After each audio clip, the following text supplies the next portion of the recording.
বিশ্বনবী মুহাম্মদ রাসূলুল্লাহ সাল্লাল্লাহু আলাইহি সাল্লামের প্রিয় নাতি ছিলেন দুইজন। কজন বললাম? দুইজন। একজনের নাম ইমাম হাসান, আরেকজনের নাম ছিলেন ইমাম হোসেন। এছাড়াও মা ফাতেমার আরো একটা পুত্র সন্তান ছিল, তার নাম ছিল মহসিন। কি নাম বললাম? মহসিন। বাল্যকালে মৃত্যুবরণ করার কারণে এই মহসিনের জীবন ইতিহাস ইসলামিক ইতিহাসে লেখা নাই, তো এই দুইজনের জীবনে লেখা আছে। এই দুইজনের ভিতরে ইমাম হোসেন রাদিয়াল্লাহু কোমর থেকে নিয়ে মাথা পর্যন্ত অবিকল মুহাম্মদ রাসূলুল্লাহ চেহারা সদৃশ্য ছিল। জোরে বলুন সুবহান। আমার নবীজির চেহারাটা বাস্তব দেখতে যেমন ছিল, হোসেন রাদিয়াল্লাহু চেহারাটা অবিকল একই রকম ছিল। কোমর থেকে পায়ের দিককার পোর্শনটা আল্লাহর পয়গম্বরের দেখতে যেমন ছিল, অবিকল ইমাম হাসানের চেহারাটা দেখতে অবিকল তেমন ছিল। জোরে বলুন একটু সুবহানাল্লাহ। এই ইমাম হোসেন রাদিয়াল্লাহু মসজিদ নববী, যে মসজিদের ভিতরে এক রাকাত নামাজ পড়লে 50,000 রাকাত নামাজ পড়ার সব বান্দার নাম আল্লাহ লিপিবদ্ধ করে দেন, এই মসজিদের ভিতরে ইমাম হোসেন নানাকেও পর্যন্ত ছাড়েননি। ঘোড়া চাপা শিক্ষা করা, ঘোড়া চাপা খেলা করা। জোরে বলুন একটু সুবহানাল্লাহ। হোসেন মায়ের কাছ থেকে দৌড়িয়ে এসে বলে, না না আমি একটু ঘোড়া চাপবো। আপনাকে ঘোড়া হতে হবে, কারণ আমার বাবা গরিব মানুষ, দিন মজুরি করে সংসার চালায়, বাবার ঘোড়া কেনার পয়সা নাই, ঘোড়া পালন করার লেমন করে রাখার পয়সা নাই। এই জন্য আপনি একটু ঘোড়া হন, আপনার পিঠে চেপে আমি একটু ঘোড়া চাপার শিক্ষা করে আমি একটু ঘোড়া চেপে আমার কলিজার গরম মিটাবো, আমার কলিজা ঠান্ডা করবো। নবী বললেন, মসজিদ এটা মসজিদ, আল্লাহর ইবাদতের ঘর, এখানে তুমি ঘোড়া চাপার দাবি করো না। হোসেন বলল, বাইরে যাব না, এই মসজিদের ভিতরে আপনার পিঠে ঘোড়া চাপবো। জোরে বলুন একটু সুবহানাল্লাহ। হোসেন একটু জেদি মানুষ ছিলেন, যেটা বলতেন নানার কাছে না, নানা মানা পর্যন্ত হোসেন শুনতো না। নবী চিন্তা ভাবনা নিলেন, যত দেরি করবো হোসেন তত রেগে যাবে, শেষ পর্যন্ত দাবি পূরণ না করা পর্যন্ত ছাড়বে না। তাহলে যখন বলেছে, লোকজন আসার আগে ঘোড়া চাপাটা করিয়ে হোসেনকে খুশি করি। আল্লাহ নবী ঘোড়ার মতো, বাচ্চারা যেমন হামা দিয়ে যায় ওই রকম ঘোড়ার মতো হয়ে গেছে। হোসেন বিশ্ব নবীর পিঠের উপরে দুই দিকে দুখানা পা দিয়ে বিশ্ব নবীর কান দুটো ধরেছেন লাগাম করে। জোরে বলুন একটু সুবহানাল্লাহ। দুটি কান ধরে হোসেন বলছে, যা ঘোড়া যা, চল ঘোড়া চল। আল্লাহ নবী হামা দিয়ে দিয়ে মসজিদের ভিতরে যাচ্ছেন। হোসেন বলে, না না, যখন যেদিকে আমি নিয়ে যাব তখন সেদিকে কিভাবে যাবেন? নবী বলছেন, আমার কান ধরে সেদিকে টানবে লাগামের মতো, আমি বুঝতে পারবো ওই দিকে তুমি ঘোরাতে চাইছো, আমি সেই দিকে ঘুরে যাব।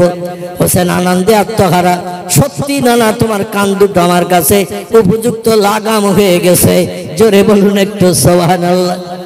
একবার বাম দিকের কান টানে, আল্লাহ নবী মসজিদে নববীর ভিতরে বাম দিকে ঘুরে যায়। যে মসজিদে নববী এখন বৃহৎ হয়ে গেছে, তো পুরনো মসজিদের মেকার এখনো মদিনা শরীফে আছে, গম্বুজ লাগানো মসজিদ।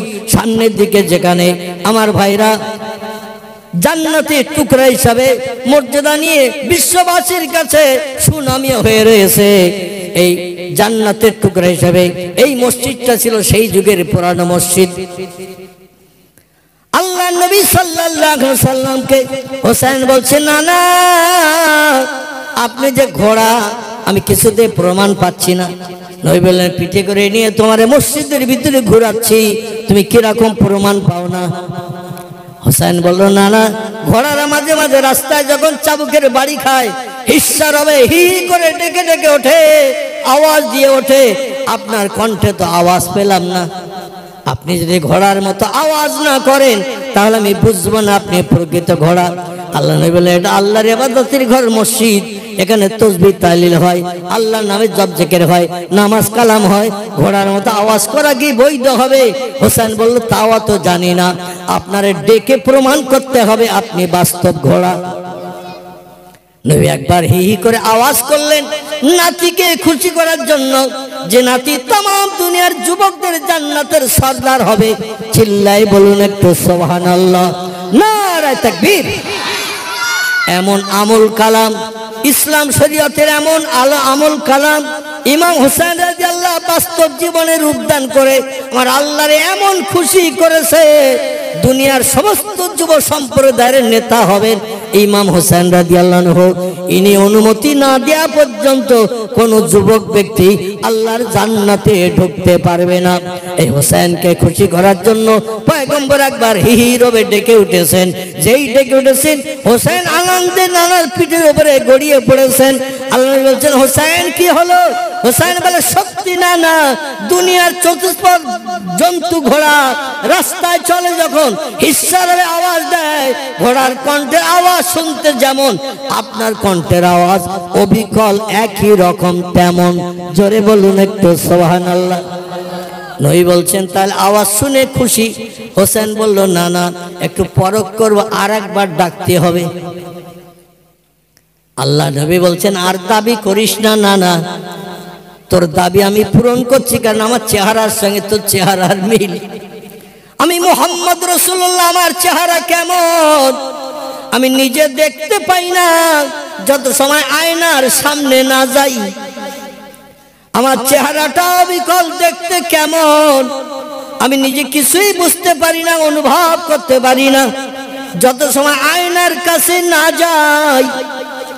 কিন্তু আমি তোকে যখন দেখি তখন আমি বুঝি আমি মুহাম্মদ রাসূলুল্লাহ, ওই সামনে দাঁড়িয়ে আছে আমার নাতি। আমার চেহারাটা বাস্তব দেখতে যেমন আল্লাহ একেবারে অবিকল তোকে বানিয়েছেন তেমন, ড্যাটো করে বানিয়েছে তেমন। তাই নিজের চেহারা দেখার শখ যখন করি, আমি তোরে একটু আহ্বান করি, কাছে ডাকি, আমার সামনে আসলে আর আয়নার কাছে যেতে হয় না। তোর চেহারা দেখে আমি মুহাম্মদ রাসূলুল্লাহ আমার মনের তুষের আগুন নিবারণ করি। জোরে বলুন একটু সুবহানাল্লাহ। হোসেন বলছেন, না না, তাই যদি হয় তাহলে দ্বিতীয়বার আপনার ডাকতে হবে ঘোড়ার মতো আওয়াজ করে, না ডাকলে শুনবো না। নবী বললেন, আর অনুরোধ করিস না। হোসেন বললেন, না ডাকলে শুনবো না। আল্লাহ নবী দ্বিতীয়বার আবার ডাক দিয়েছেন হিসাবে হি করে।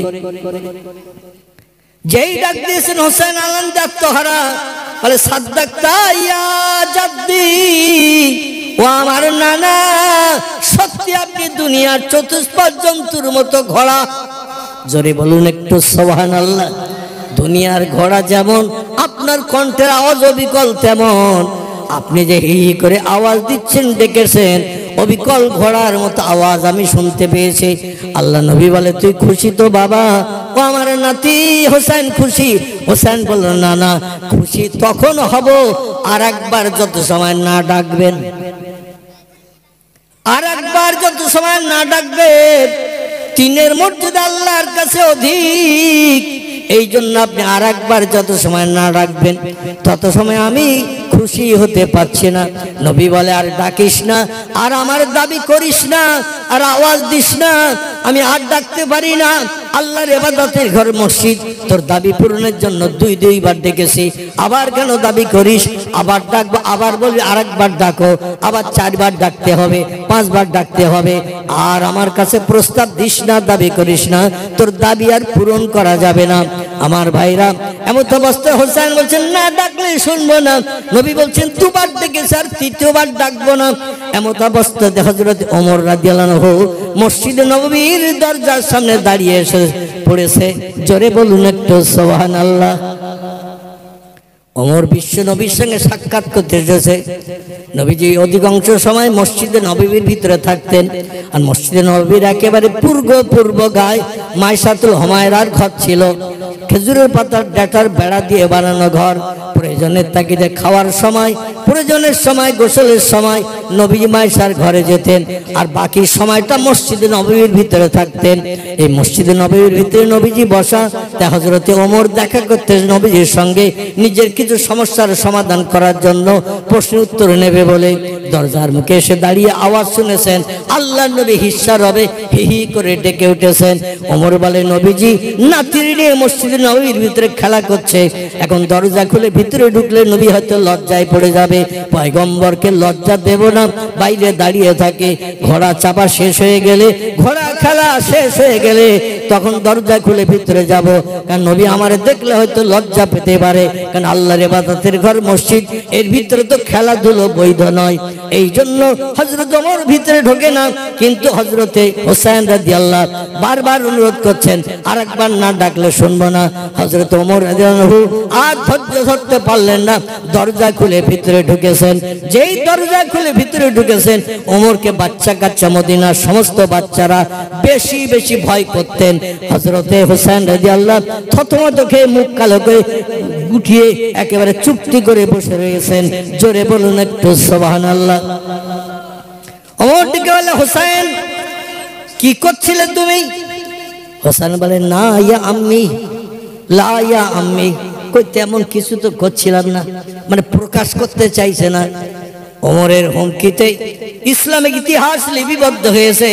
ওমর যখন চরকা ভাঙা ধমক দিত বাচ্চাদের সামনে, হয় পেশাব নাই পায়খানা, দুটোর একটা করেই বসতো, এবং চড়া মেজাজের আওয়াজ দিত হযরতে ওমর, হয় পেশাব নইলে পায়খানা বাচ্চারা করে ফেলতো। এই জন্য ওমরের ভয় মদিনার সমস্ত বাচ্চা কাচ্চারা করত। ওমরকে দেখে, হযরত ওমরকে দেখে হোসেন রাদিয়াল্লাহু গুটিয়ে গেছেন, তিনি চুপ করে বসে রয়েছেন। আমার ভাইরা, পয়গম্বর মুহাম্মদ রাসূলুল্লাহ হোসেনের দিকে একবার তাকায়, ওমরের দিকে একবার তাকায়। আল্লাহর নবী ডেকে বলে, ওমর কি জন্য তুমি এসেছো? বলে, ইয়া রাসূলুল্লাহ, নিজের কিছু প্রয়োজন আছে, সমস্যা আছে, আপনার কাছ থেকে সমাধান করতে এসেছি। রাসূল বললেন, মা সালাকে ইয়াকি, কি তোমার জিজ্ঞাসা আমার কাছে করো, আমি প্রত্যুত্তর দিয়ে তোমাকে আপন গৃহে প্রত্যাবর্তনের সুযোগ করে দেব।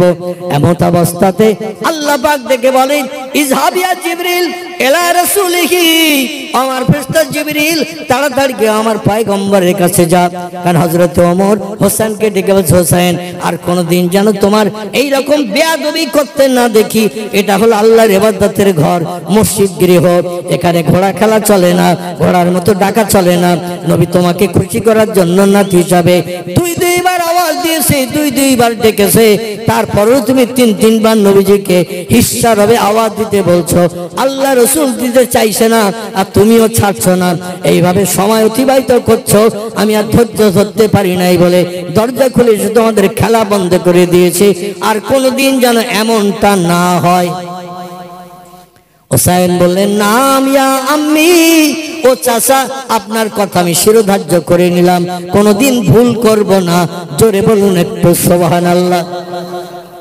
কিন্তু আল্লাহ পাক রব্বুল আলামিনের দরবারে নানা নাতির খেলাটা বড় পছন্দনীয় হয়েছে।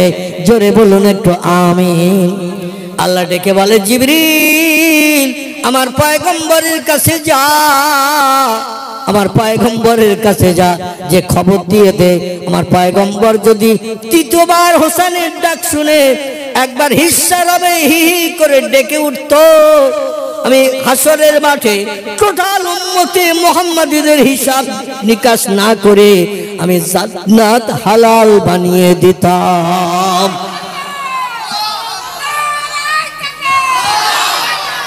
নানা নাতির খেলা, আল্লাহ নবীর সারাটা জীবন উম্মতের জন্য কেঁদেছেন, উম্মতের জন্য ঘুম হারাম করেছেন, উম্মতের জন্য দাঁড়িয়ে দাঁড়িয়ে তাহাজ্জুদ গুজরানি করেছে, পা ফেটে গেছে, রড ঝরেছে, পেটে পাথর বেঁধেছে, আটখানা পর্যন্ত কেবল উম্মতদের হাসরের মাঠে উপকারের জন্য। চিল্লাই বলুন একটু সুবহানাল্লাহ। সেই নবী আজ চোখের পানি বন্ধ করে, উম্মতের চিন্তা ভাবনা মগজ থেকে দূর করে, রাতের ঘুমকে হারাম করে, তাহাজ্জুদ গুজরানি বন্ধ করে আল্লাহ নবী নাতিকে নিয়ে মসজিদের ভিতরে আনন্দের খেলা করছেন কিছু সময়ের জন্য। আল্লাহর কাছে এটা বড় পছন্দনীয় হয়েছে। চিল্লাই বলুন একটু সুবহানাল্লাহ। আল্লাহ আসমানের ফেরেশতাদের ডেকে বলে, ফেরেশতারা আমার পয়গম্বর তার নাতির খেলা দেখো, আমি যারে উম্মতের কান্ডারি করে পৃথিবীতে পাঠিয়েছি, সেই কান্ডারি নবী উম্মতের চিন্তা কিছু সময়ের জন্য মগজ থেকে দূর করে দিয়ে তার নাতির নিজ আনন্দের খেলা আমার ইবাদতের ঘর মসজিদের ভিতরে করছে। আমি আল্লাহ খুশিতে এত বাগবাগ হয়ে গেছি। একটা বার যদি হোসেনের আওয়াজ শুনে, ডাক শুনে আমার পয়গম্বর যদি ঘোড়ার মতো আওয়াজ দেয়, টোটাল উম্মতের 3 ভাগের 1 ভাগ হিসাব নিকাশ বিহীন আমি জান্নাত হালাল বানিয়ে দিলাম।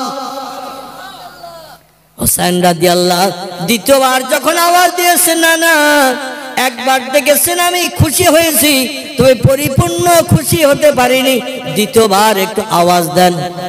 আল্লাহর পয়গম্বর বলছেন, না না, দাবি করিস না, মসজিদের ভিতরে ঘোড়ার মতো আওয়াজ করা যায় না, হোসেন নাসড় ছাড়বে না। নবী বললেন, ও যখন নাসড় ছাড়বে না, তাহলে দেরি না করে দ্বিতীয়বার ডাক দেই। আল্লাহর নবী হিস্সার হবে হি করে আওয়াজ করে যখন ডাক দিয়ে দিয়েছেন, আল্লাহ ডেকে বলে, আমার ফেরেশতারা শুনে নাও, আমার নবী দ্বিতীয়বার হোসেনের ডাক শুনে আওয়াজ যদি দিয়ে ঘোড়ার মতো আওয়াজ করে, আমার ইবাদতের ঘর মসজিদের ভিতরে টোটাল উম্মতের 3 ভাগের 2 ভাগ হাসরের মাঠে আমি হিসাব নিকার বিহীন জান্নাত হালাল বানিয়ে দেব। জোরে বলুন একটু সুবহানাল্লাহ।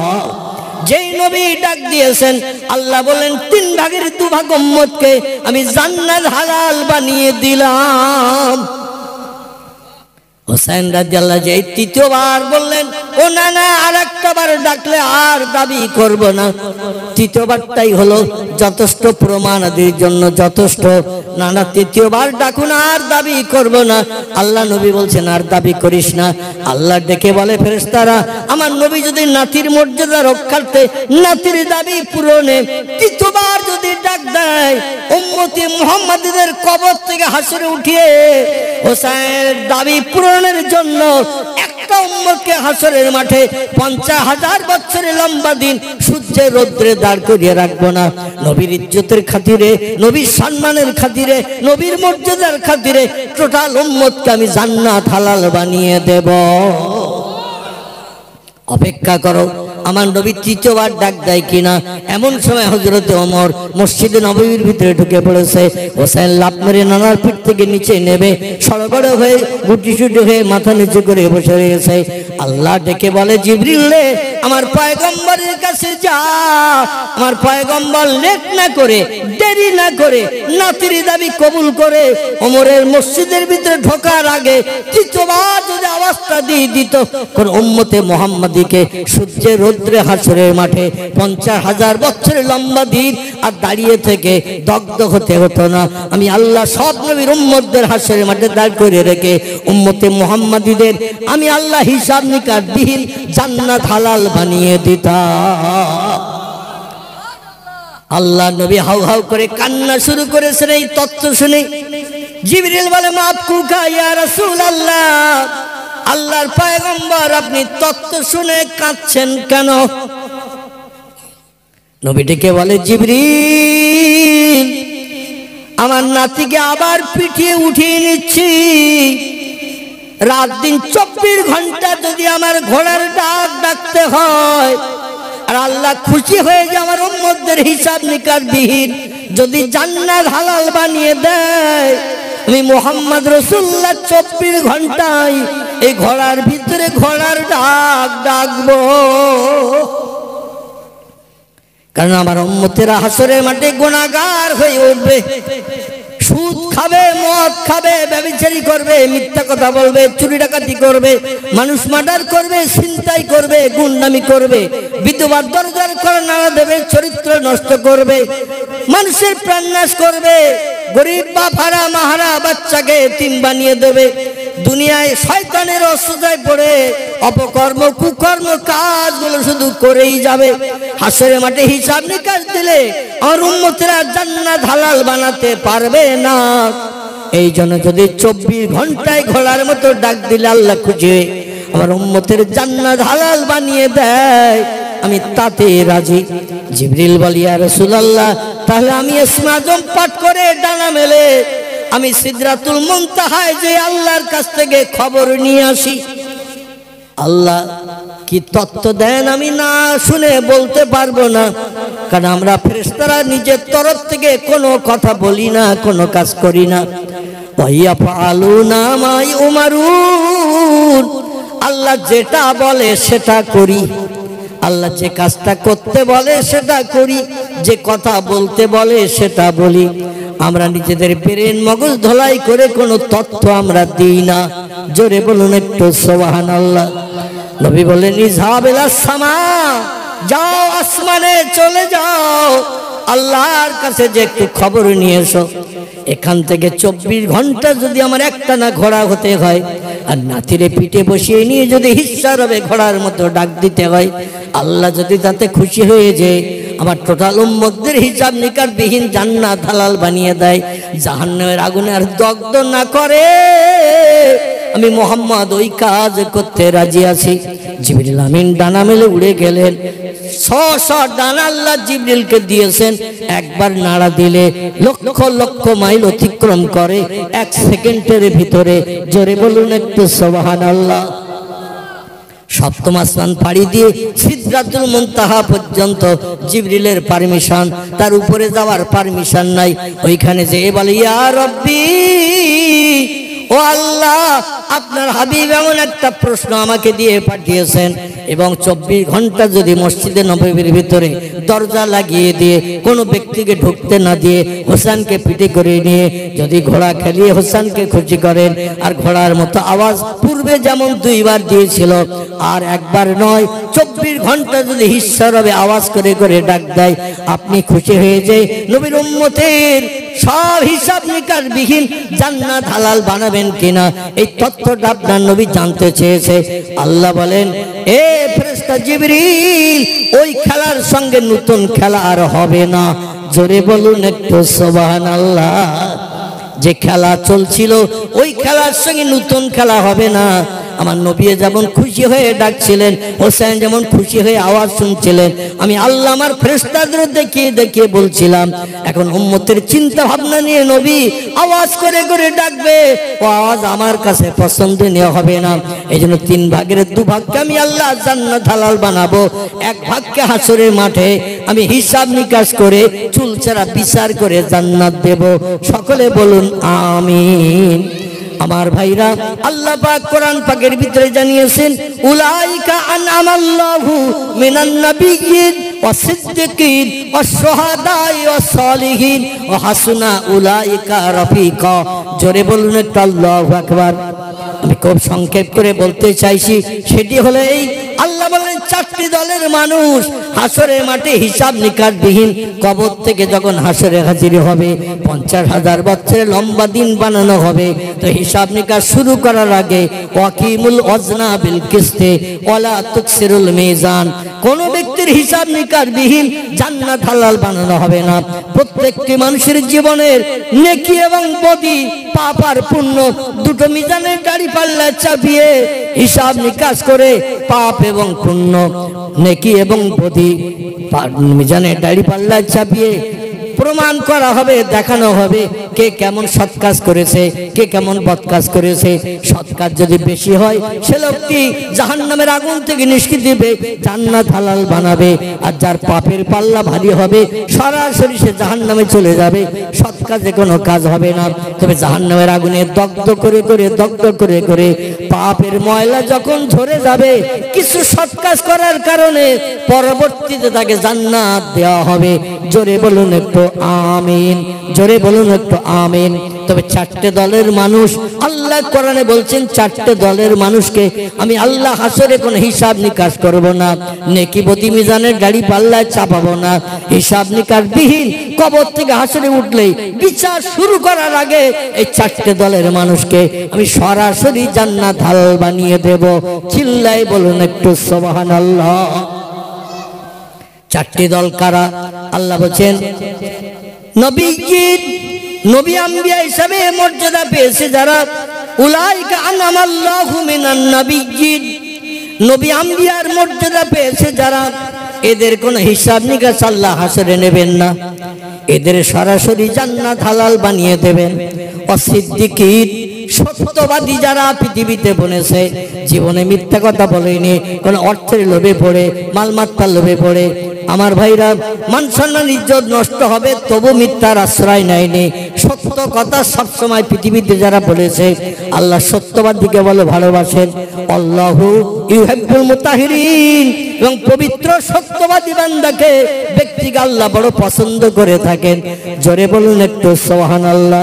আবু বকর সিদ্দিক রাদিয়াল্লাহু, আমার ভাই ইনি সিদ্দিক, সত্যবাদীর সার্টিফিকেট পয়গম্বরের কাছ থেকে পেয়েছিলেন। এবং এনার দলে যারা দলভুক্ত হবে, আবু বকর সিদ্দিক কবর থেকে পয়গম্বরের ওঠার পরে আবু বকর সিদ্দিক কবর থেকে উঠবেন। আল্লাহ প্রথম যখন কবর থেকে মানুষ উঠাবেন, প্রথম পয়গম্বর উঠবেন, তারপরে আবু বকর সিদ্দিক উঠবেন, তারপরে হযরত ওমরকে ওঠানো হবে, তারপরে অন্যান্য ব্যক্তিরা কবর থেকে উঠবেন। আমি যেটা আপনাদের কাছে বলতে চাইছি সেটি হলো, এই সত্যবাদী যারা হবে, মিথ্যার আশ্রয় যারা নেবে না, এর আল্লাহর দরবারে প্রিয় বান্দা হিসেবে পছন্দনীয় হবে। এদের আমল কালাম কাজকর্ম আল্লাহর কাছে খুব পছন্দনীয় হবে। জোরে বলুন একটু সুবহানাল্লাহ। 3 নম্বরে আল্লাহ বলেন আশ-শুহাদা, পৃথিবীতে যারা মসজিদের জন্য, মাদ্রাসার জন্য, ইসলামের জন্য, কোরআনের জন্য, দ্বীন রক্ষার জন্য যারা বিবি বাচ্চার মায়া ভুলে যে এমন করে শহীদ বরণ করেছে, জীবন উৎসর্গ করে দিয়েছে বিধর্মীদের হাতে, আল্লাহ পাক বলছেন আমি এদের হাসরের মাঠে হিসাব নিকাশ নেব না, এরাও বিনা হিসাবে জান্নাত হালাল বানাবে। জোরে বলুন একটু সুবহানাল্লাহ। আমার ভাইরা, 4 নম্বরে আরেকটা দলের নাম আল্লাহ কোরআনে করেছেন, সেটি হলো আস-সালিহিন। যাদের হিসাব নিকাশ নেওয়া হবে না, এরা হলো আরেকটা দলের মানুষ। তারা হলো আস-সালিহিন, নেককার যারা, সৎকার যারা, ভালো ভালো কাজ করেছে, ইসলাম শরীয়তের পূর্ণ পায়বন্দী হয়ে চলেছে, রমজান মাসে রোজা রেখেছে, মসজিদে আযান শুনে মসজিদে 5 ওয়াক্ত জামাতে শরীক হয়েছে, কিংবা বাড়িতে সময় পায়নি মসজিদে যাওয়ার, বাড়িতে নামাজ আদায় করেছে, সকাল সন্ধ্যা বাড়িতে সময় পেয়েছে, কোরআন তিলাওয়াত করেছে, রাতের বেলা বিছানা সজ্জায় শয়ন করে যত সময় ঘুম এসেছে আল্লাহর নামের জপ জিকির করতে করতে ঘুমিয়ে পড়েছে। এক কথায় আমলে সালেহা, সৎ কাজ করেছে, গরীব এতিমদের অর্থ দান করেছে, গরীব এতিম মিসকিনদের খাদ্য খাইয়েছে, এমন করে দান খয়রাত সাদকা করেছে, ইসলাম শরীয়তের ভালো ভালো কাজগুলো যারা করেছে এদের বলা হয়েছে আমলে সালেহা। এখন আমি আপনাদের কাছে বলবো, আমার ভাইরা, আমরা কি যতদিন বেঁচে থাকবো আমরা কেউ কি নবী হতে পারবো? কথা বলে। আল্লাহ 4টে দল বলেছেন, একটা হলো নবীর দল, 2 নম্বর হলো সত্যবাদীর দল, 3 নম্বর হলো শহীদানের দল, 4 নম্বর হলো আমলে সালেহাকারীর দল। এখন 1 নম্বরের দল হলো নবীর দল। আমরা যদি চেষ্টা করি মরণের দিন পর্যন্ত, আমরা কেউ নবী হতে পারবো না। 2 নম্বরে আমরা ইচ্ছা করলে সত্যবাদী হতে পারবো না। আমরা মিথ্যা আশ্রয় যদি না নেই, সত্য কথা যতদিন বাঁচবো আমরা বলবো। এই পণ করে নিয়ে যদি পণটা বাস্তবে রূপদান করি, এটা আমরা আমল করতে পারবো না? পারবো, তবে একটু কষ্ট হবে। অনেক ক্ষেত্রে অনেক জায়গায় স্ত্রীর সঙ্গ আমাদের মিথ্যা বলতে হয়, মার সঙ্গেও মিথ্যা বলি, বলি না, ছেলেরও মিথ্যা বলি, বাচ্চা মেয়েরও মিথ্যা বলি। যাচ্ছি মার্কেটে, বাজারে, বাচ্চা জিজ্ঞাসা করছে আব্বা কোথায় যাচ্ছে? বাজারে যাচ্ছি বললি বলো আমাদের খাবার এলো, বলছে একটু তো চাচাদের বাড়ি যাচ্ছি, বলি না, মানে কথায় কথায় মিথ্যা বলি। এখন বর্তমানে এমন একটা নেশা আমাদের পকেটে রয়েছে, যে নেশাটার নাম হলো বিড়ি। কি নেশা? বিড়ি। দেখবেন 5 পয়সা বিড়ির জন্য বন্ধুর সঙ্গে মিথ্যা কথা বলি। খোদার কসম, একটাও আমার পকেটে নেই। তুই বিড়ি চাইছিস, কোথার থেকে দেবো? আমার পকেটে একটাও নেই। বন্ধু বলে দেখি তোর পকেটে হাত দিয়ে দেখে মাল 4টে দিয়েছে। কটা? 4টে বিড়ি দিয়েছে পকেটে। বল তুই দিবি না, তো কসম খেলি কেন? বলে কসম খেয়েছিলাম তোর যাতে দিতি না হয়, তো তুই পকেট চেক করবি, তা কে জানে। এই মিথ্যার আশ্রয় যদি আমরা না নেই, আল্লাহর দরবারে আবু বকর সিদ্দিকের সঙ্গে আমরা হিসাব নিকাশবিহীন জান্নাত হালাল বানাতে পারবো। সকলে বলুন আমিন। 3 নম্বরে হলো শহীদান।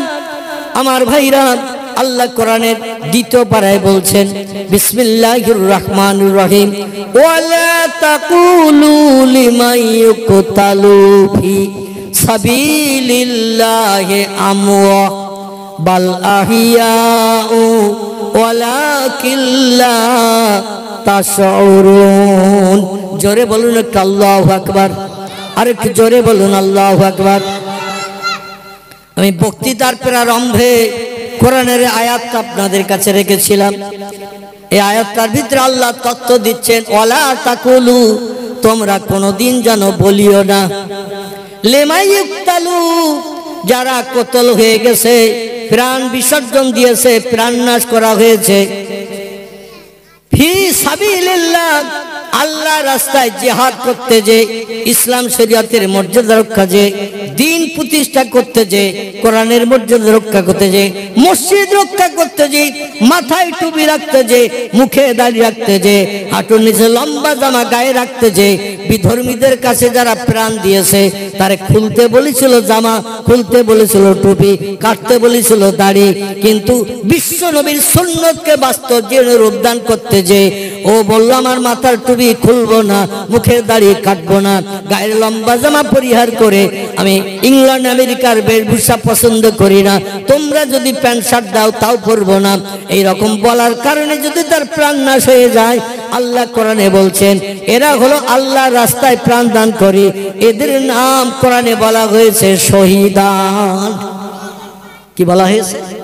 শহীদান। আল্লাহ বলছেন লিমা ইউক্তালু ফি সাবিলিল্লাহ, আল্লাহ রাস্তায় জীবন দিয়েছে মসজিদ রক্ষা করতে যে, কোরআন রক্ষা করতে যে, দিন রক্ষা করতে যে, ধর্ম বাঁচাতে যে, যারা জীবন দিল তোমরা ওদের সম্পর্কে যেন বলিও না ওরা মারা গেছে। বাল আহিয়াউন, বরং তারা জীবিত। জোরে বলুন একটু সুবহানাল্লাহ। আচ্ছা, বদরের যুদ্ধে, ওহদের যুদ্ধে, খন্দকের যুদ্ধে, তবুকের যুদ্ধে, জঙ্গে মুতা, জঙ্গে ইয়ারমুক, জঙ্গে সিফিন, জঙ্গে জামাল, কারবালার প্রান্তরে মানুষ মারা গেছে না যায়নি? কথা বলেন। ইসলাম রক্ষা করতে যে মানুষ মারা গেছে, আল্লাহ বলছেন এই যারা মারা গেল তোমাদের চোখের সামনে প্রাণ দিল, কারো হাত কেটে দিয়েছে, কারো গলা কেটে দিয়েছে, কারো পা কেটে দিয়েছে, কারো মাঝখান থেকে তরবারি আঘাত করে দুখণ্ড করে দিয়েছে, ওরা বেশি আছে না মারা গেছে? কথা বলেন। ওরা মারা গেছে। আমরা বলি শহীদ হয়ে গেছে, মারা গেছে, আর মারা যাওয়ার কারণে ওই লাশগুলোকে কবরে দাফন করা হয়, ঠিক না ভুল? আচ্ছা, জিন্দা মানুষকে কোনোদিন কি কবরে রাখা হয়? জিন্দা মানুষ, জিন্দা মানুষকে কোনোদিন কবরে রাখা হয় না। আর জিন্দা মানুষকে কবরে রাখতে গেলেও যাবে নাকি? কথা বলে, ও তো যাবে না। মানুষ মারা গেলে যা ইচ্ছা তাই করতে পারি, যেখানে নিয়ে যাব সেখানে সে যেতে বাধ্য হবে, কারণ তার দেহে প্রাণ নাই, প্রতিবাদ করবে না, কোনো কথা বলবে না, যার কারণে যেটা মনে করি সেটা করতে পারি। আল্লাহ বলেন বালাহিয়াউন, তোমরা ওদের যেন মরা বলিও না, বরং তারা জিন্দা। জোরে বলুন একটু আমিন। ওয়ালাকিল্লা তাশউরুন, ও দুনিয়ার মানুষ চামড়ার চোখে দেখছো লোকটা মারা গেছে, হাত কাটা হয়েছে, গলা কাটা হয়েছে, কোমর থেকে দ্বিখণ্ডিত করা হয়েছে, এমন করে শিরচ্ছেদ করা হয়েছে, এই জন্য দেখছো তার দেহ থেকে প্রাণ বেরিয়ে গেছে, শ্বাস নিঃশ্বাস চলছে না, কথা বলছে না, উঠতে পারছে না, চলতে পারছে না। তাই তোমরা এই রকম মানুষ দেখলে বলো মারা গেছে, মরা। আল্লাহ বলছেন যারা আমার দিন রক্ষা করতে মারা গেছে, ইসলামের মর্যাদা রক্ষা করতে মারা গেছে, এদের যেন মরা বলিও না, বাল আহিয়াউন, বড় বলা জিন্দা।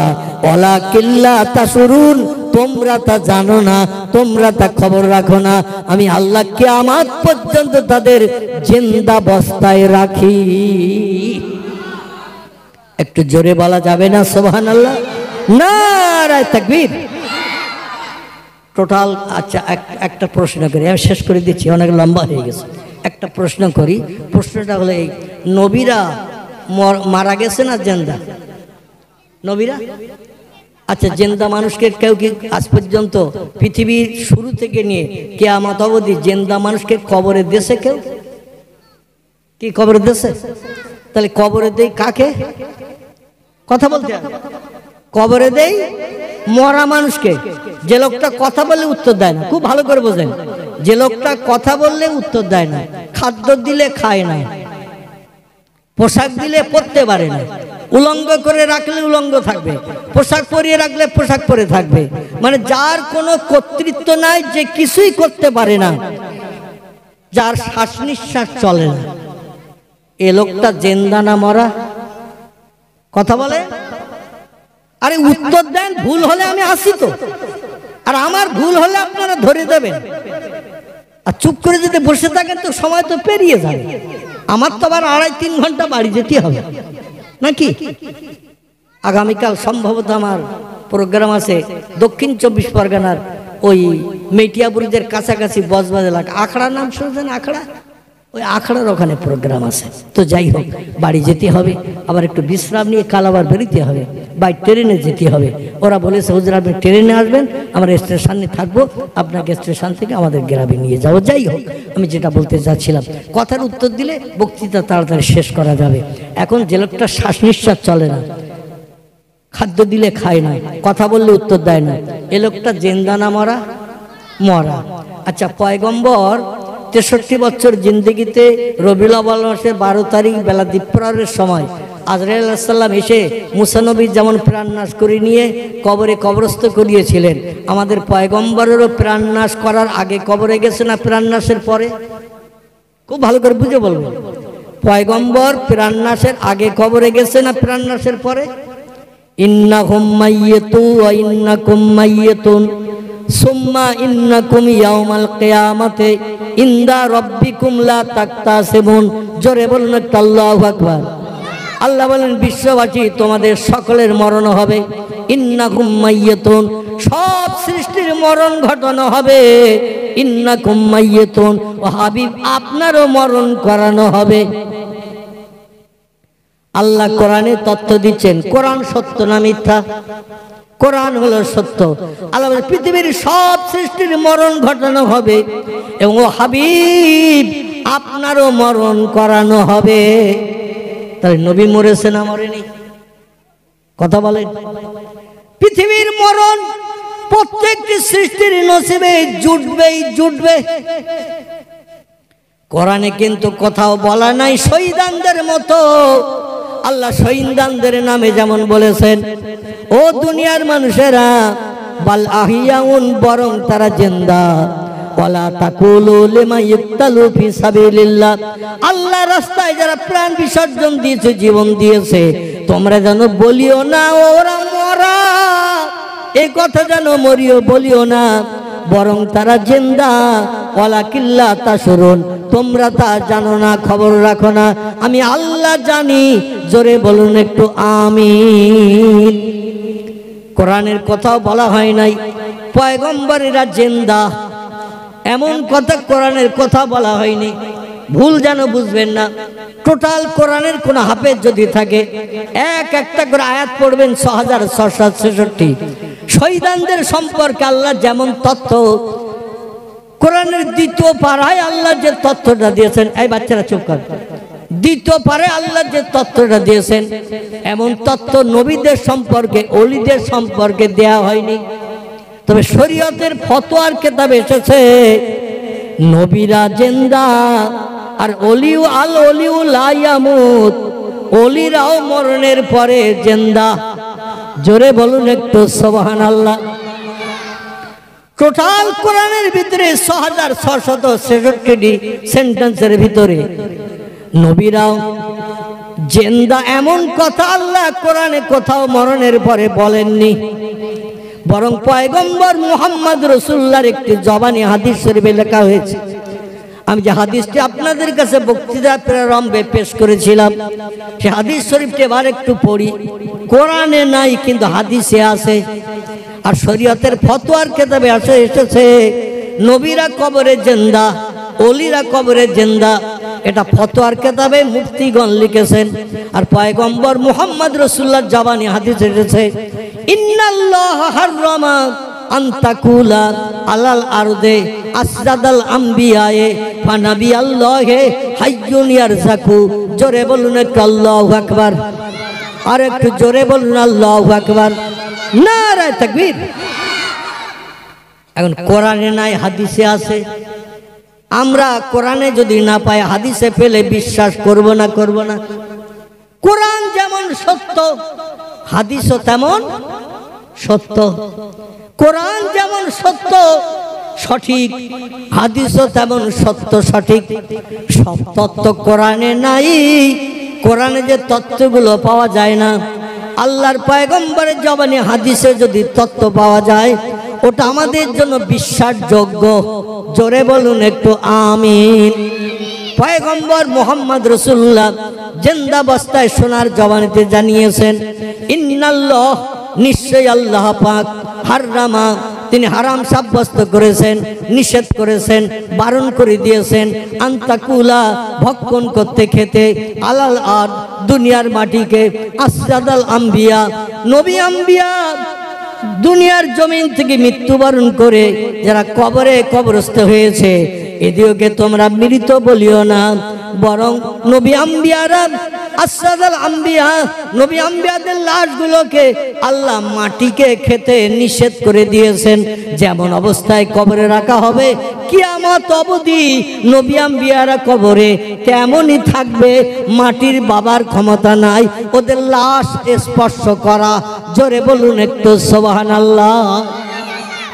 আমরা যদি মারা যাই 10 দিন 20 দিন 1 মাস পরে আমাদের কবরের মাথার দিকে কিংবা পায়ের দিকে যদি গর্ত খোঁড়ে, শিয়ালে খোঁড়ে কিংবা কোনো চতুষ্পাদ জীবজন্তু কবরের পায়ের দিকে খোঁড়ে, খুললে দেখতে পাওয়া যাবে যে লাশ আর কবরের ভিতরে নাই, পচে গলে মাটির সঙ্গে একজাস হতে শুরু করেছে।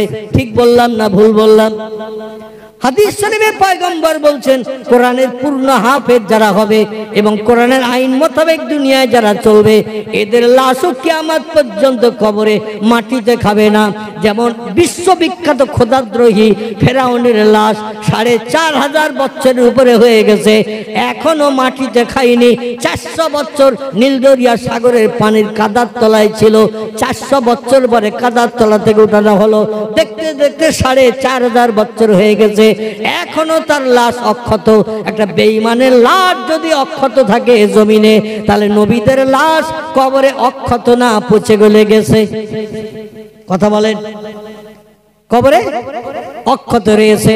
কোরআনের হাফেজদের লাশ মাটি খাবে না, পোকামাকড় খাবে না, কোনো জীবজন্তু তার ধারে পাশে যাবে না, কারণ আল্লাহর কোরআন সিনায় জমা, দুনিয়ার সব থেকে দামি সম্পদ। কোরআন যে লোকটি সিনায় জমা করবে, ওই কোরআন সিনায় জমা করার কারণে আল্লাহ পাক তার লাশকে কবরের ভিতরে কিয়ামত পর্যন্ত অক্ষত রাখবে। পয়গম্বর বলছে সমস্ত নবীদের লাশগুলো কবরে আল্লাহ অক্ষত রেখে দিয়েছেন। শুধু তাই নয়, তারা মরা না, কবরে জিন্দা। আল্লাহ নবী সম্পর্কে বলছেন, নবী আল্লাহে হাইয়ুন ইয়ারজাকু, আল্লাহর পয়গম্বর আল্লাহ নবীরা হাইয়ুন, তারা কবরে জিন্দা অবস্থায় আছে। মরণের পর কবরে লাশ যখন দাফন করা হয়, তিরমিজি শরীফের হাদিস, আপনজন লাশ দাফন করে বাড়ির দিকে যখন প্রত্যাবর্তন করে, 40 কদম কবরস্থান থেকে বাড়ির দিকে যখন প্রত্যাবর্তন করে, প্রত্যেকটি মরা মানুষকে আল্লাহ কবরে জিন্দা করেন। জোরে বলুন একটু সুবহানাল্লাহ, নারে তাকবীর। তাহলে কবরে লাশ দাফন করার পর 40 কদম আপনজন বাড়ির দিকে ফিরলে ওই লাশকে জিন্দা করা হয়। আর কোরআন বলছে সুম্মা ইলাইহি তুরজাউন, আর ওই যে জিন্দা করা হয় কিয়ামত পর্যন্ত আর মরণ হবে না, কিয়ামতের পরও মরণ হবে না। অহুম ফিহা খালিদুন, যে যে জায়গার অধিবাসী হবে সেই জায়গায় যুগ যুগ ধরে, কোটি কোটি বছর ধরে অবস্থান করতে থাকবে। মরণ সব সৃষ্টির একবার হবে, সেই মরণটা হলো এই পৃথিবীর মরণ। জোরে বলুন একটু সুবহানাল্লাহ। আমার ভাইরা, তবে হাদিস শরীফে পয়গম্বর বলছেন যে 4টি দলের মানুষ হাসরের মাঠে হিসাব নিকাশবিহীন জান্নাতে ঢুকবে। এই 4টি দলের ভিতরে প্রথম দলে কারা যাবে? সাহাবীরা বলছেন, ইয়া রাসূলুল্লাহ, প্রথম ঢুকবে কারা? 4টি দলের মানুষ হিসাব নিকাশবিহীন আল্লাহর জান্নাতে যাবে। এই 4টি দলের ভিতরে প্রথম ঢুকবে কারা? পয়গম্বর বললেন 4টি দলের ভিতরে প্রথম ঢুকবে তারা যারা বিবির মায়া ছেড়েছে, বাচ্চার মায়া ছেড়েছে, জীবনের সময় সম্পত্তি অর্থ সম্পদ পরিত্যাগ করে, দুনিয়ার লোভ লালসা পরিত্যাগ করে, খাওয়া দাওয়া পরিত্যাগ করে দিয়ে আল্লাহকে রাজি করার জন্য যারা জীবন উৎসর্গ করে দিয়েছে, এরা হলো শহীদান। শহীদানেরা প্রথম জান্নাত উদ্বোধন করবে। আর একটু জোরে বলুন সুবহানাল্লাহ। আমার ভাইরা, এই জন্য পৃথিবীতে কিছু মানুষ বিবির মায়া করেনি, বাচ্চার মায়া করেনি, সময় সম্পত্তি জায়গা জমির মায়া করেনি, আল্লাহর খুশি করার জন্য, আল্লাহকে সন্তুষ্ট করার জন্য হাসরের মাঠের 50,000 বছর লম্বা দিন সূর্যের রৌদ্র তেজ থেকে বাঁচার জন্য জীবনটাকে বিধর্মীদের কাছে উৎসর্গ করে দিয়েছে। এই উৎসর্গকারীদের ভিতরে আমাদের ফুরফুরা শরীফের জমিনে ওই 4 জন ব্যক্তি কবরস্থ আছেন। ফুরফুরা দরবার শরীফ থেকে একটু ডান সাইডের দিকে আপনারা গেলে দেখতে পাবেন যাকে 4 শহীদান বলে আখ্যায়িত করা হয়েছে। আমার ভাইরা, আমি যার নাম করছিলাম মেজলা হুজুর পীর কেবলা রাহমাতুল্লাহ আলাইহি, ওনাকে আল্লাহ পাক অন্তরে চোখ দান করেছিলেন, অন্তরে কান দান করেছিলেন। এই জন্য কবরের পাশে এসে দাঁড়িয়ে উনি অন্তরে চোখ চালিয়ে দিয়ে তাদের সঙ্গে সাক্ষাৎ করিয়ে তাদের নাম পরিচয় নিয়ে সেই নামগুলো জনগণের কাছে জানিয়ে দিয়েছিলেন। এখনো দেখবেন ওই 4 শহীদানের মাজারে গেলে ওই 4 জনের নাম পাথরে খোদাই করে লেখা রয়েছে। একটি নাম আবেদুর রহমান বলে একটা নাম লিপিবদ্ধ আছে, আরো 3 জনের নাম লেখা আছে। যাই হোক, ওনাদের জীবন ইতিহাস সম্পর্কে আমি অধম যতটুকু জানি ততটুকু বাগদি রাজার সঙ্গে ইসলাম শরীয়তের মর্যাদা রক্ষা করতে যে, দিন প্রতিষ্ঠা করতে যে বিশাল মোকাবেলা হয়েছিল। ফুরফুরা শরীফ থেকে উত্তর দিকে আমার ভাই সামানিতলার ওই দিকে গ্রামটির নাম আমার সম্ভবত স্মরণে নাই, সেখানে ফাঁকা ময়দানে মাঠে মুসলমানদের সঙ্গে আর বিধর্মীদের সঙ্গে মোকাবেলা হয়েছিল। মোকাবেলায় 4 জন ব্যক্তি শহীদ বরণ করেছিলেন। ঘোড়ার পিঠে চেপে তরবারি চালিয়ে তারা যুদ্ধ করছিলেন, আর শত্রুরা তরবারির আঘাত করে 4 জনের প্রাণ নাশ করে দিয়েছিল। দেহটা ধর থেকে পড়ে গেল এবং যে ঘোড়ার পিঠে ছিল, ঘোড়ারা ওই দেহটা পিঠে করে নিয়ে ফুরফুরার জমি নিয়েছে, এখানে এসে তারা অবস্থান করেছিল। এই জন্য 4 জন শহীদের লাশকে এক জায়গায় কবরস্থ করা রয়েছে। জোরে বলুন একটু আমিন। অনেক মানুষ রাতের গভীরে, এখনো পর্যন্ত রাতের গভীরে কবর জিয়ারত করতে গেলে মাঝে মাঝে তাদের চলাফেরাও ওই ঘোড়ার পিঠে দেখতে পায়। যেমন আমাদের বসিরহাটের জমিনে আল্লাহর একজন ওলি ব্যক্তি কবরস্থে আছে, নাম তার হযরত শাহ ওলি রাহমাতুল্লাহ আলাইহি, যিনি বাঘের পিঠে চেপে চেপে বেড়াতেন। এখনো বসিরহাট এলাকার বহু হিন্দু ভাইরা বলে রাতের গভীরে আমরা যখন বাইরে পেশাব পায়খানার জন্য এই মাজারের পাশে তাদের ঘর, বাইরে যখন বার হয়ে দেখি আল্লাহর মহান ওলি হযরত শাহ ওলি রাহমাতুল্লাহ আলাইহি বাঘের পিঠে চেপে এখন ওই মাজারের এরিয়ার ভিতরে এখনো ঘুরে ঘুরে বেড়ান। শহীদানরা মরে না, আল্লাহ বলেন ওরা মরে না, ওরা হলো জিন্দা। তোমরা ওটা বোঝো না, বুঝতেও পারবে না। তবে আমি আল্লাহ প্রয়োজনের তাগিদে পৃথিবীর জমিনে তাদের চলাফেরার সুযোগ দান করে থাকি। এমনকি বিশ্ব নবী মুহাম্মদ রাসূলুল্লাহ সাল্লাল্লাহু আলাইহি ওয়াসাল্লামের প্রিয় সাহাবী জাফর ইবনে আবু তালেবের নাম আপনারা অনেকে শুনে থাকবেন। বিশ্ব নবীর আপন চাচাতো ভাই আলী রাদিয়াল্লাহর ভাই ছিলেন এই জাফর ইবনে আবু তালেব। যুদ্ধ করতে গিয়েছিলেন তিনি, মুতার যুদ্ধ করতে যে তার ডান হাত কাটা গেল, বাম হাত কাটা গেল। তিনি ইসলামের ঝান্ডা পতাকাটা গাল দিয়ে কামড়ে ধরে রেখে দিয়েছিলেন। জোরে বলুন একটু সুবহানাল্লাহ।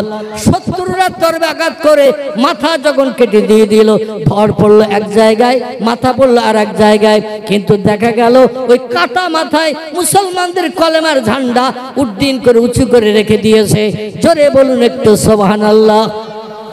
হযরত আব্দুল্লাহ ইবনে রাহা বলছেন আল্লাহি লা শাক্কা ফিহি, সেই খোদার কসমকে আমি বলি আল্লাহ নবী আমাকে 3 নম্বর সেনাপতি বানিয়ে দিয়েছেন ওই যুদ্ধে। যদি জাফর বিন আবি তালেব মারা যায়, যায়েদ বিন হারেস যদি মারা যায়, জাফর বিন আবু তালেব যদি মারা যায়, আব্দুল্লাহ বিন রাওহা আমাকে সেনাপতির দায়িত্ব পালন করতে নবীজি মুতার যুদ্ধে নির্দেশ দিয়েছিলেন। আমি পতাকাটা ধরার জন্য, নেতৃত্ব দেওয়ার জন্য জাফর বিন আবি তালেবের কাছে যখন গেছি, যে দেখি দেহটা পড়ে রয়েছে এক জায়গায়, মাথা পড়ে রয়েছে আর এক জায়গায়, আর গালটা হা করে মুসলমানদের কলেমার পতাকার ওই লাঠিটা কামড়ে ধরে রেখে দিয়েছে, উড্ডীন করে রেখেছে। কারণ পতাকা পড়ে গেলে, জমিনে লুটিয়ে গেলে সেই দল পরাজয় বরণ করেছে, হেরে গেছে প্রমাণ হবে। মরার পরও শহীদানেরা মরে না, এরা জিন্দাবস্থার মানুষের মতো পতাকা উড়িয়ে রেখে দিয়েছে হাওয়ায়। চিল্লায় বলুন সুবহানাল্লাহ। পয়গম্বর বলছেন, আমার সাহাবীরা তোমরা কি জানো আমি মুহাম্মদ রাসূলুল্লাহ? জিবরিল আমিন আমার কাছে এসে বললেন, ইয়া রাসূলুল্লাহ, আপনি জানেন না, খবর রাখেন না, আল্লাহ পাক রব্বুল আলামিন জাফরকে শহীদ বরণ করিয়ে জান্নাতের ভিতরে একটা পাখি বানিয়ে জান্নাতের ভিতরে তাকে উড়িয়ে রেখে দিয়েছেন। কিয়ামত অবধি জান্নাতের ভিতরে ঘুরবে ফিরবে, বেড়াবে, খাবে, আনন্দ ফুর্তি করবে। কিয়ামত অবধি যতদিন হিসাব নিকাশ না হবে, হাসরের মাঠে বিচার না হবে, ততদিন জান্নাতের ভিতরে পাখি হয়ে ঘুরবে ফিরবে, বেড়াবে আর খাবে, আনন্দ ফুর্তি করবে। জাফরের মরণ হবে না।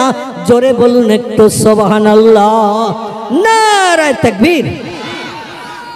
আপনাদের এলাকায় বিভিন্ন জায়গায় দেখবেন ঝোপঝাড়ের ভিতরে এরকম আল্লাহর অনেক অলি বান্দা এই পৃথিবী থেকে দিন রক্ষা করতে যে, কলেমার পতাকা ওড়াতে যে, ইসলামের মর্যাদা মানুষের কাছে পৌঁছে দিতে যে শহীদ বরণ করে মৃত্যুবরণ করেছে। নবীদের সম্পর্কে কোরআনে তেমন তথ্য নাই যে মরণের পরে তারা জিন্দা।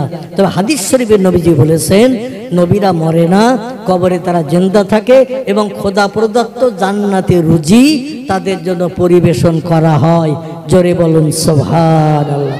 এই জন্য হাদিস শরীফে আরেকটা তথ্য এসেছে, আল উলামাউ ওয়ারাসাতুল আম্বিয়া। ফতোয়ার কিতাবে এই তথ্যটার পুনরাবৃত্তি করা হয়েছে। ফতোয়ার কিতাবে লেখা হয়েছে, আল ওলিউ লা ইয়ামুত, ওলিরাও মরে না। কোরআনে লেখা নাই ওলিরা মরে কি বাঁচে, কিংবা হাদিস শরীফে ওলিদের সম্পর্কে তেমন তথ্য নাই।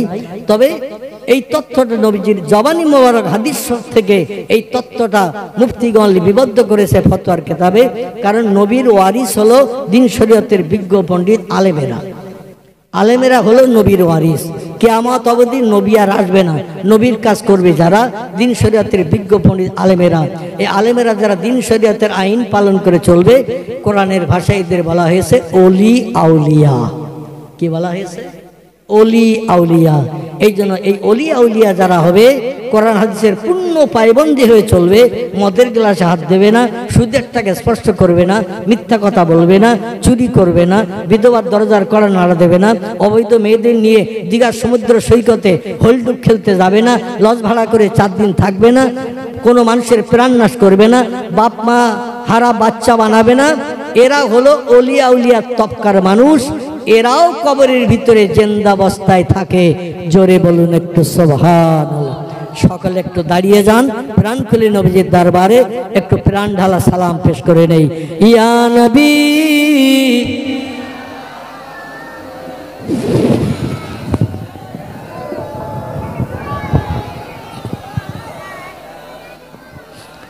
ইয়া হাবিব সালাম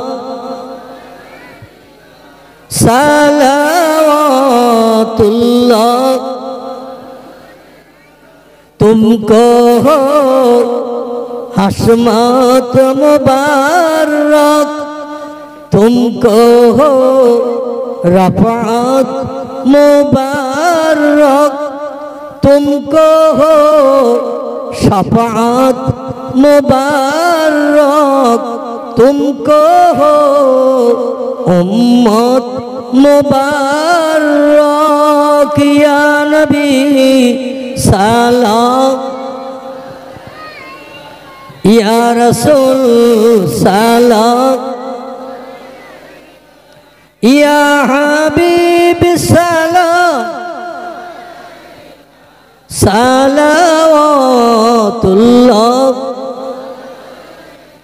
नबी ना হয়ে দুনিয়ায়, না হয়ে ফেরেশতা ও খোদার হয়েছি উম্মত আপনার। তার তরে সালাম লাখো বার। ইয়া নবী সালাম, ইয়া রাসূল সালাম, ইয়া হাবিব সালাম, সালাওয়াতুল্লাহ। নবীজির আব্বা আব্দুল্লাহ, রাসূলুল্লাহর আম্মা আমিনা, হাবিবের দুধমা হালিমা, দয়ার নবীর রওজা ওই সোনার মদিনা ইয়া নবী সালাম ইয়া রাসূল সালাম ইয়া হাবিব সালাম আলাইকা সালাওয়াতুল্লাহ আলাইকা। সকলে বসে বলেন ইয়া রাব্বি সাল্লাল্লাহু আলা নবিকা খায়রি খালকি কুল্লি বেজায় রহমতের দরুদ সালাম বরগুজিদা নবী পার আপনে মদম। প্রাণ ভরে মোহব্বতে পড়ুন বালাগাল উলা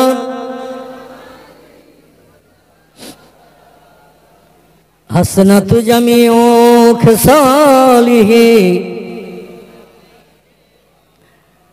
আরবের বুকে মক্কার পরে, আরবের বুকে মক্কার পরে মামিনার যেথায় ঘর, খোদার করুণা কাউসার হয়ে ঝরসে বারংবার। বালাগাল উলা বেকামালিহি কাশাফাদ দুজা বেজামালিহি হাসনাতু জামিউ খিসালিহি সল্লু আলাইহি ওয়া আলিহি। আল্লাহু আকবার। রাত 2:30 বাজতে যায়, দেখতে দেখতে 2.5 ঘন্টার উপরে হয়ে গেছে। আপনারা বসে আছেন, আমি অসুস্থ মাজুর ব্যক্তি, এখনো রোগ থেকে পূর্ণ মুক্তি সুস্থতা পাই নাই। তবে স্টেজে উঠলে, স্টেজে বক্তৃতা শুরু করলে আমার আর খেয়াল থাকে না ঘড়ির দিকে। দেখতে দেখতে 2.5 ঘন্টা হয়ে গেল এই শেষ রাত্রে, আর আপনারা চুপ করে বসে আছেন। ফেলে রেখে আমিও বা যাই কি করে?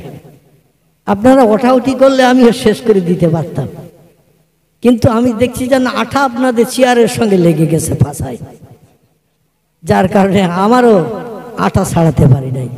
আসুন, আমাদের কারো বাপ কারো মা, দাদা দাদি, আপন জন আত্মীয় স্বজন যারা অন্ধকার কবর,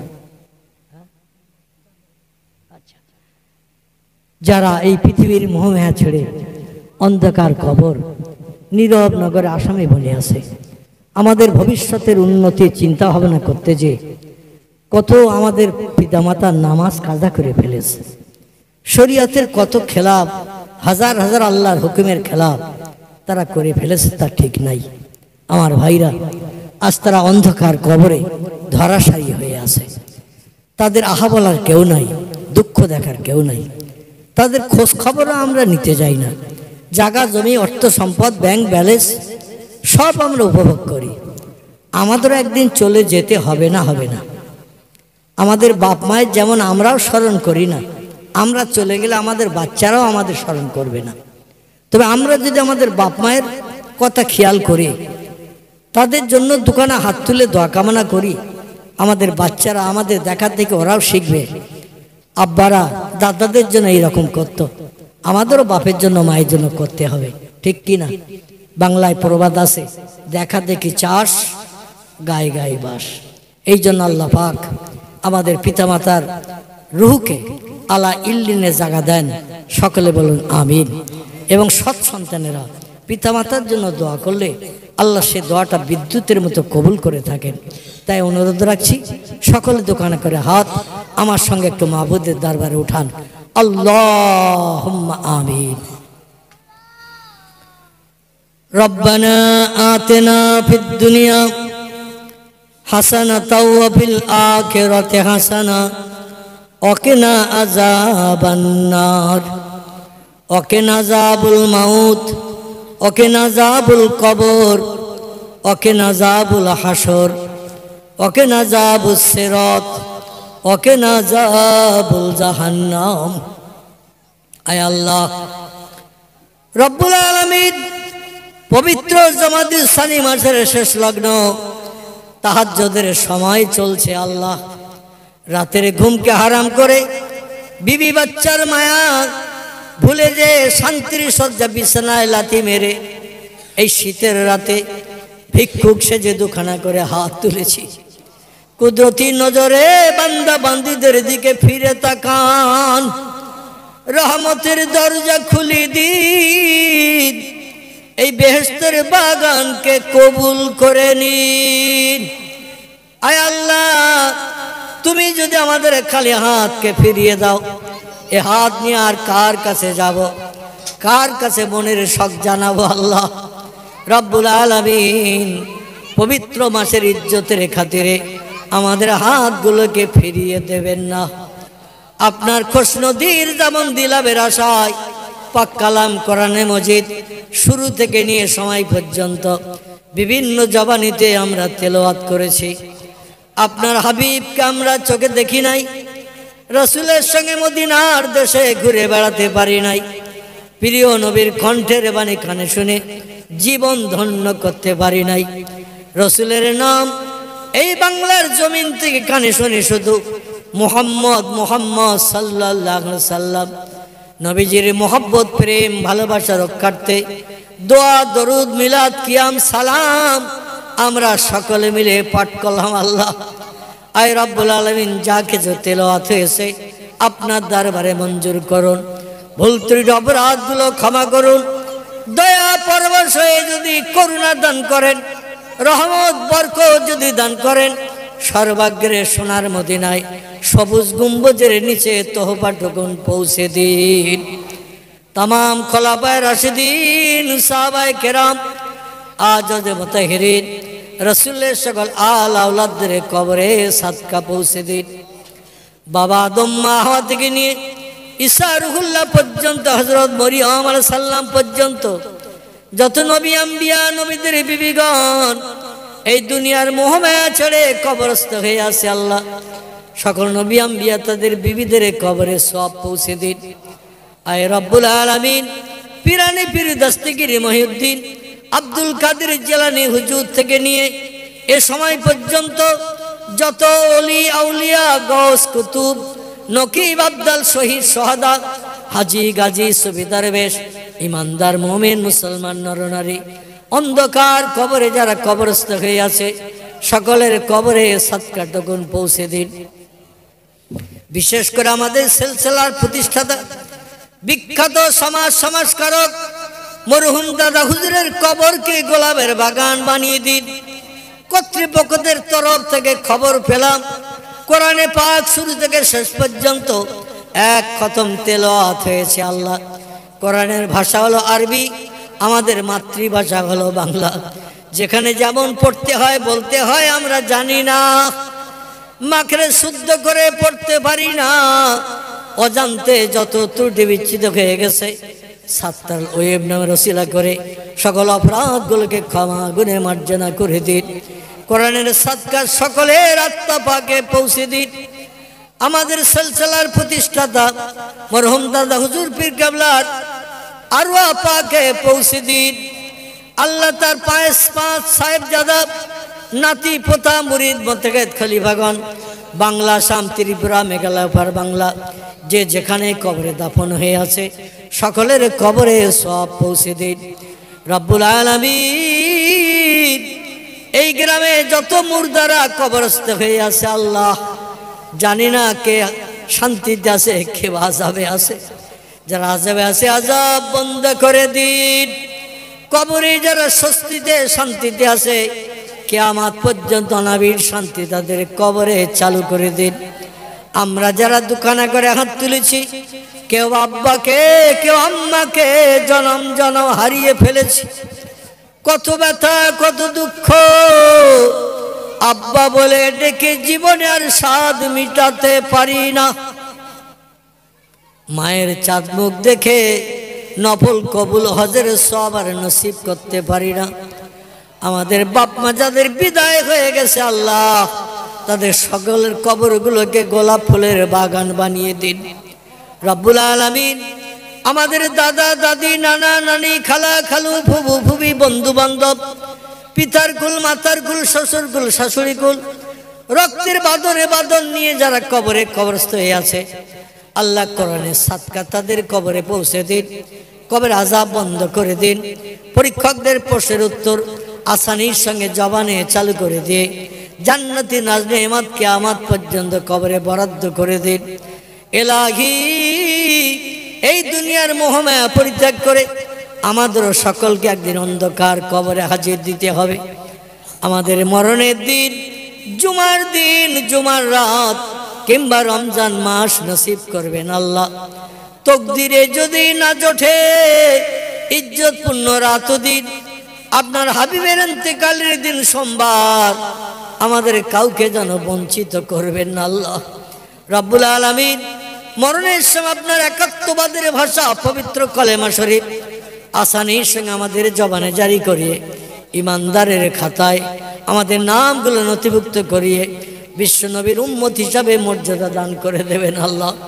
আয় আল্লাহ, হাসরের মাঠে আপনার হাবিব যেখানে দাঁড়ানো থাকবে, নবীজির পিছনে দামান ধরে আমার উম্মতে মুহাম্মাদি সেজে বিশ্ব নবীর শাফাত নসিব করিয়ে আপনার দয়ার জান্নাত, জান্নাতুল ফেরদাউস কিংবা নবীজি যে জান্নাতে থাকবেন সেই জান্নাতে প্রিয় নবীর সঙ্গে আমরা বসবাস করতে পারি এমন তৌফিক আমাদের দান করে দেবেন রব্বুল আলামিন।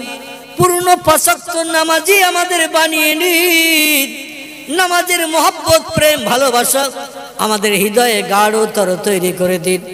ইবলিস শয়তানের সমস্ত ধোঁকা প্ররোচনা থেকে আল্লাহ আমাদের সকলকে আপনি হেফাজত করুন। আমাদের বিবি বাচ্চাকে শয়তানের অসসা ধোঁকা প্ররোচনা থেকে মুক্ত রাখুন। এই গ্রামবাসীদের ব্যবসায় কারবারে বেশি বেশি করে বরকত দান করুন। এক অন্নভুক্ত যত মানুষ সংসারে আছে সকলকে নিয়ে সুখী জীবন গঠনের তৌফিক দান করে দিন। যারা কঠিন রোগে বেমারিতে আছে আল্লাহ, পয়গম্বর আইয়ুব নবীর মতো শেফায়ে কুল্লিয়া দিয়ে মুখে হাসি ফুটিয়ে দিন। আয় রব্বুল আলামিন, বিশেষ করে একটি বাচ্চা ছেলে আয় আল্লাহ আমার কাছে নিয়ে এসেছিল, বিশেষ করে সে থ্যালাসেমিয়া রোগ আমি জানি, আমি পূর্বে বাচ্চাবেলায় আয় রব্বুল আলামিন তার জন্য একটি তাবিজ কবজ দিয়েছিলাম। দেখতে দেখতে বাচ্চাটা অনেক বড় হয়ে গেছে, আজ আমার কাছে এনেছিল মাথায় ফুৎকারের জন্য। আল্লাহ কঠিন রোগ থেকে তুমি তাকে শেফায়ে কুল্লিয়া দান করো। বাপ মায়ের মগজের দুশ্চিন্তা দূর করো, সকলের মুখে হাসি ফুটিয়ে দাও, দীর্ঘ হায়াত তাকে দান করে দাও। আল্লাহ সুস্থ অবস্থায় বসবাসের তৌফিক দান করো। এভাবে আর যত মানুষ রোগে বেমারিতে অসুস্থতা আছে আল্লাহ সকলকে রোগ বেমারি থেকে শেফায়ে কুল্লিয়া দিয়ে বাস্তব সংসার জীবনে সুখী জীবন গঠন করে বসবাসের তৌফিক দাও। আল্লাহু মিন্না নাজালুকা ফি নুরিহি ওয়া নাউযু বিকা মিন শুররিহি তাকাব্বাল মিন্না ইন্নাকা আনতাস সামিউল আলিম ওয়া তুব আলাইনা ইন্নাকা আনতাত তাওয়াবুর রহিম। সুবহান রাব্বিকা রাব্বিল ইজ্জাতি আম্মা ইয়াসিফুন ওয়া সালামুন আলাল মুরসালিন আলহামদুলিল্লাহি রাব্বিল আলামিন। ওয়া হাক লা ইলাহা ইল্লাল্লাহ, লা ইলাহা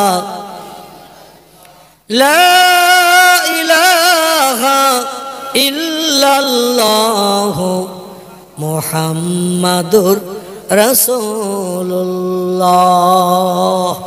আসসালামু আলাইকুম ওয়া রাহমাতুল্লাহি ওয়া বারাকাতুহু।